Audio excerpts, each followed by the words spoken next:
This video will study neuron behavior, so neuron electrical impulses. The electrical impulse of a neuron is called the action potential. This is generated in the axon hillock of the neuron, and it travels down the axon unidirectionally until it reaches the axon terminal. This is where the neuron will form a synapse or a connection with another cell, meaning another neuron or another muscle, and convey the message by the release of the chemical messenger. So today we're going to understand how is this action potential generated, what are the different phases of the action potential, and what contributes to these phases. In order to understand that, there are a few things we need to keep in mind. Number one, the action potential is formed by the opening and closing of voltage-gated ion channels. And the two ion channels that we're going to be looking at are the voltage-gated sodium channels and the voltage-gated potassium channels, because these are the two ions that play a part in the action potential.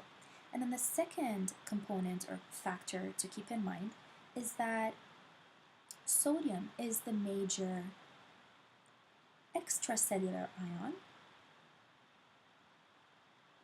meaning it's highly concentrated outside the cell, extracellular, and potassium is the major intracellular ion, meaning it's highly concentrated inside the cell.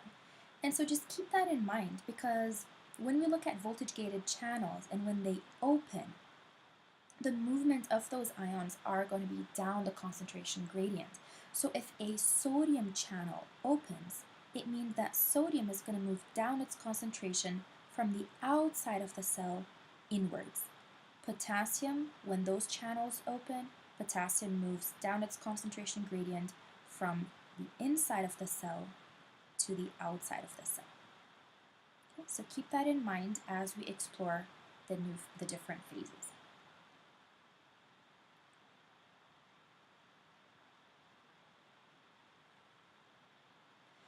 So now what we're going to start is a neuron at rest. At rest, the neuron measures at a membrane potential of -70, and this is known as the resting membrane potential. We've discussed what contributes to this resting membrane potential in a previous video, and so this is when a neuron is not stimulated. No stimulus sitting at rest. So now what happens once a neuron is stimulated?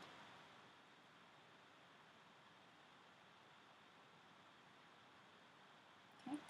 So the result is going to start with the opening of voltage-gated sodium channels. And as I mentioned, sodium ions are positively charged and they're going to move into the cell. So when you have a positive charge moving inside the cell, the resting membrane potential is no longer going to be at -70. Now the membrane potential is going to start to increase, meaning it's going to move towards a less negative or more positive number.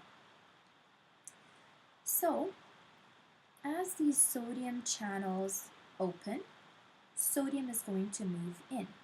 But we have a very important threshold value right here at -55 millivolts. Enough sodium has to enter, and the stimulus has to be strong enough to move the membrane potential from -70 to -55, and this is what we call the threshold potential. If the threshold potential is not reached, then this means that no action potential will occur.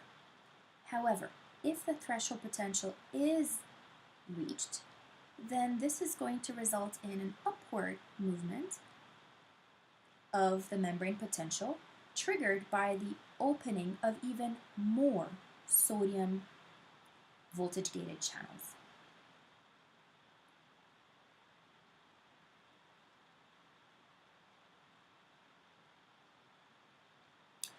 This phase right here is what we call depolarization. Phase number 1, and typically the action potential will peak at around plus 35 millivolts.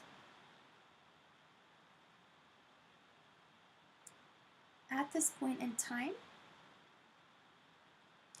the sodium channels are no longer going to stay open, and now the potassium channels are going to start to open because potassium is slower to open than sodium. What you're going to see is that this is then going to result in phase number 2 that we call repolarization. And here, this is due to the opening of voltage-gated potassium channels. Keep in mind that potassium goes down its concentration gradient out of the cell. So we call this potassium efflux, whereas previously we were referring to this as sodium influx, which resulted in the depolarization phase. So now with potassium positively charged ions leaving the cell, this is what contributes to the downward slope, meaning the membrane is now going to become more negative, almost to the resting membrane potential. However, it does not stop there.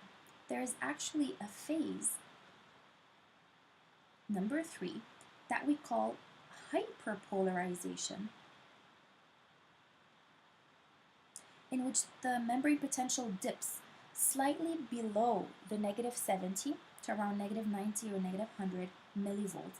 And this is due to the potassium channels being open. And so they're slow to close. And so this is due to potassium channels are still open, resulting in even more potassium efflux. And that's why you see this dip below resting membrane potential.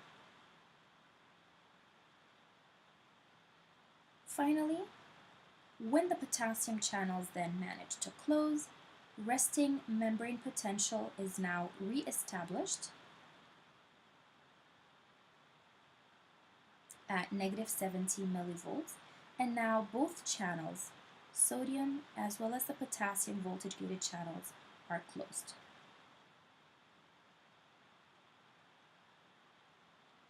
And so resting membrane potential is re-established with the help of the sodium-potassium pump.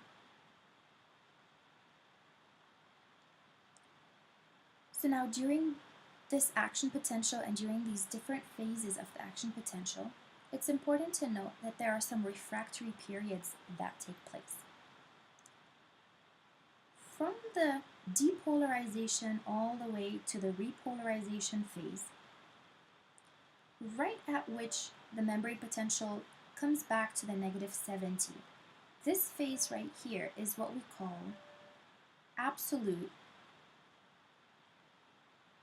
refractory period.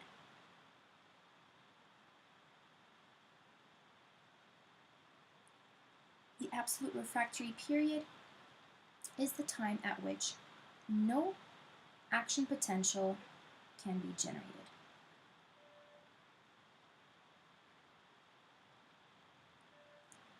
Then we have a second refractory period, and this occurs during the phase of the hyperpolarization, all the way until the membrane potential is reestablished. And this is what we call the relative refractory period.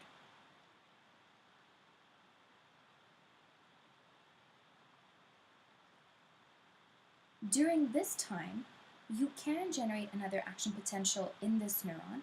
However, a stronger stimulus is required because, as you can see, potassium is still exiting the cell. And so it's going to counterbalance any stimulus and any sodium influx. For this reason, you can generate another action potential.